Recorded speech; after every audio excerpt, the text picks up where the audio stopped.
गीतिनाट्य अभिमन्यु उपभोग कर सर्वप्रथमे आपण मानक प्रणाम एवं बहुत बहुत धन्यवाद एवं स्वागत करुछु। मदन मोहन प्रति आपण मानकर भल पाइबा एमती थाऊ। गोटे कथा कहबी आमर यही राजगुरु साई होउची संस्कृतिर माटी, परंपरार माटी, कलार माटी एवं आज चारिआडे होउची कला फूल आपण माने।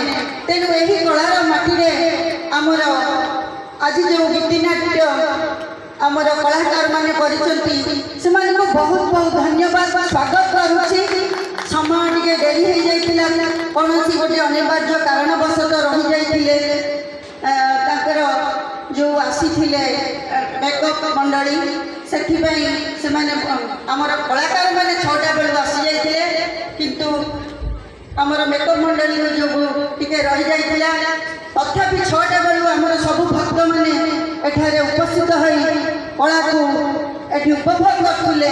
सेथिबाई बहुत बहुत धन्यवाद आपण मानकू एवं स्वागत करुछु। बहुत सुंदर भाव आज जो अभिमन्यु वाद्य आपण माने परिवेषण कले समस्त कलाकार मानकू आमे स्वागत